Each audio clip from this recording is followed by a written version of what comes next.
It is a new season, it is actually a new year.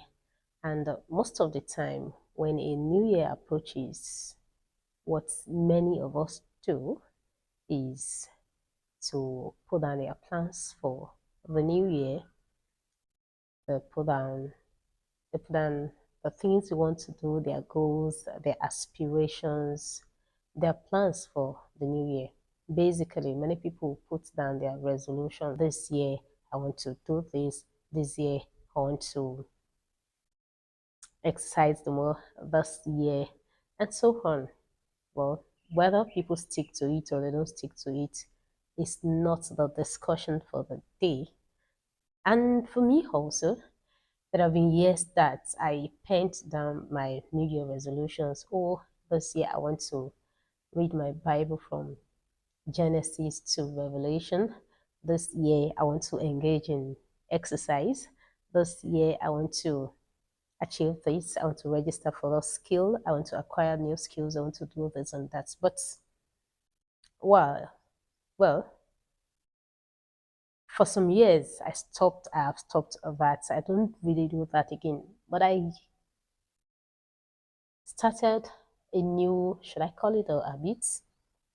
So for now, what I do is that when a new year is approaching, I go to the Lord and I ask Him to give me the word for the new year.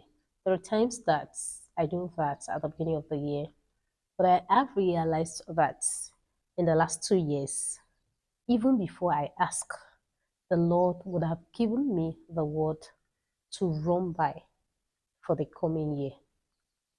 At times it might be in December, at times it might be in November, but then I will know that, oh, this is the way, the direction in which the Lord wants me to move in the coming year.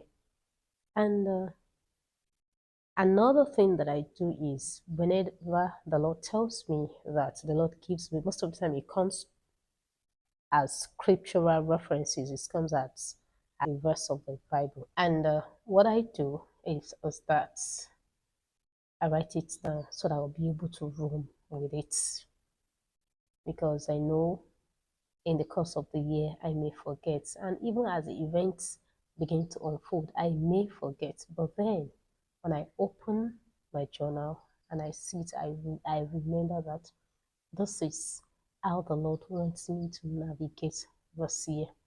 And dear brother and sister, I also want to encourage you.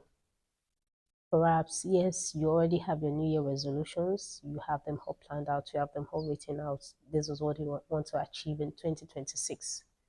Can I encourage you? Can I counsel you that you should go to the Lord and ask Him to give you the word to run with in 2026? Don't rely on your resolution. Don't rely on your plan. Don't rely on your wisdom. Don't rely on your experience. Go to the Lord. He is the one that knows the peculiarities of the year. You don't know. I don't know. He's the one that knows the events that will happen every minute, every hour, every day in 2026. And he's the one that knows his plans, his thoughts towards you, his thoughts towards me.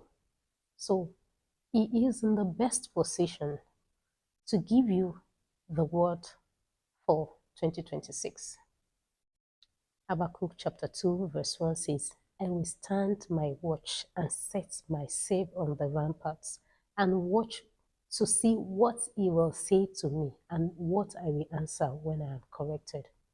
So dear sister, I want to encourage you also to stand at your watch and ask the Lord what he will say to you.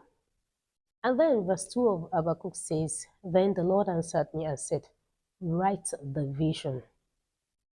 So step 2, when you get that word, don't just get it and forget about it.